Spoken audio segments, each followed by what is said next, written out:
Nous allons parler de flexibilité aujourd'hui. Êtes-vous un de ces golfeurs qui va dire « Ah, moi, je ne suis pas flexible ». Cette phrase-là, je l'entends régulièrement dans ma clinique. Je suis Dr Dominique Dufour, chiropratienne, et je suis certifiée de l'Institut de performance Titleist. La flexibilité, pourtant, c'est une qualité essentielle pour avoir de bonnes performances. Je suis certaine que vous serez d'accord avec moi. C'est sûr, on a des bons golfeurs qui m'écoutent, qui peuvent dire « Ah, moi, je gagnerais probablement en flexibilité ». On a des performances parce qu'on va jouer au golf depuis très longtemps.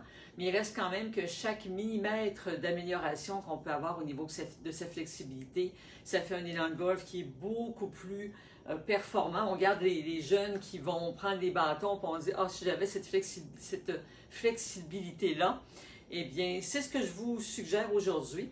On va parler aussi de l'examen Titleist. Alors, l'examen Titleist, c'est un examen en 16 tests différents. Et un des tests, c'est d'évaluer votre capacité à aller se pencher et d'aller toucher le sol avec les mains. Ouh, là, il y en a qui disent « je touche pas le sol » ou « on plie les genoux, on va compenser ». Alors, c'est sûr qu'il y a toutes sortes de façons d'atteindre l'objectif, mais quand on veut être honnête avec soi-même et qu'on se penche et qu'on essaie de toucher le sol, bien, il peut manquer quand même une certaine distance. Le meilleur conseil que je puisse vous donner pour améliorer votre flexibilité, eh bien, c'est de faire des exercices de flexibilité tous les jours. C'est pas plus sorcier que ça. Imaginez, il nous reste quand même là peut-être 6 mois avant de rejouer au golf. Imaginez que vous avez fait 5 minutes, seulement 5 minutes d'exercice de flexibilité par jour. Croyez-vous que vous allez avoir des résultats à l'autre bout du compte? Je crois certainement que oui. Alors, 5 minutes, c'est pas beaucoup. Il y a des choses qu'on peut faire en écoutant la télévision. D'ailleurs, ça nous fait du bien parce qu'on va bouger, on va se remettre un peu plus de circulation dans notre corps et ça peut être juste positif.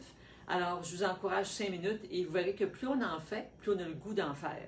Mais c'est sûr que ce n'est pas nécessairement l'exercice le plus passionnant. C'est pour ça que je vous encourage à le faire justement devant la télévision où on se met de la musique, on essaie de faire 2 choses en même temps pour essayer de bien imprégner cette habitude dans votre quotidien.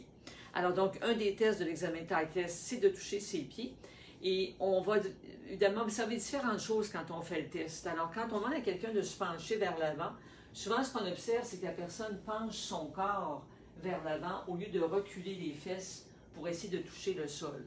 Ça, c'est le genre de choses qu'on va vouloir corriger pour évidemment aller chercher de la flexibilité au niveau de l'ischio-jambier, qui est le muscle derrière vos cuisses, et non pas aller chercher donc de la mobilité dans le bas du dos quand vous faites le mouvement carrément vers l'avant.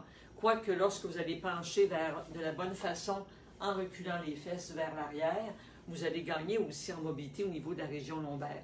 Mais on veut joindre ces 2 mouvements. Donc on recule le bassin et on essaie d'aller de toucher le sol le plus possible. Je vous encourage même au début, même si on veut que les jambes restent bien droites, d'avoir une légère flexion pour vous encourager, donc pour amener un peu plus de mobilité dans le corps, puis graduellement, vous en viendrez à avoir les jambes complètement allongées. J'ai 2 trucs pour vous pour bien faire l'exercice, un bon livre et une serviette. Alors, quand on place le livre au sol et que vous allez placer donc vos talons, alors je place mon talon ici avec le pied qui touche au sol, alors c'est sûr que vous les serrez. Si on essaie de se pencher carrément vers l'avant puis que vous avez déjà les talons qui sont surélevés, on va rapidement piquer du nez. Alors, c'est la raison pour laquelle ça va obliger, lorsque vous avez vos talons sur le livre, de reculer le bassin pour aller toucher le sol sans piquer du nez. L'autre truc pour améliorer votre flexibilité, on va se rouler une serviette et on va placer la serviette entre ses genoux. Et lorsque vous allez vous pencher vers l'avant, vous allez serrer la serviette tout en vous penchant vers l'avant.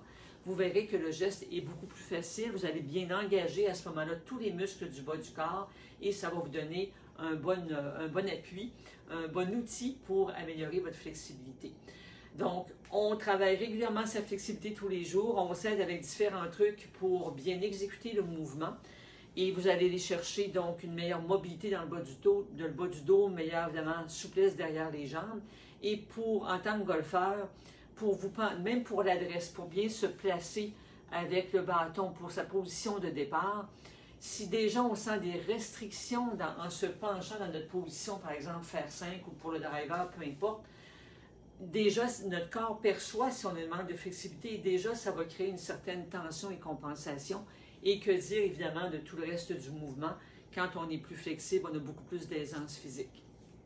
Alors cliquez sur le lien au-dessus de la vidéo si vous voulez rejoindre ma communauté de golfeurs passionnés, surtout qui veulent développer de l'aisance physique pour avoir une meilleure saison de golf sans se blesser. C'est ce qu'on recherche pour pouvoir jouer longtemps dans le plaisir et la performance. Et je vous enverrai à ce moment-là des conseils et vidéos de façon périodique pour faire en sorte que vous restiez sur la coche pour avoir évidemment un bon parcours de golf, des belles performances lors de votre prochaine saison. Au plaisir de vous y retrouver.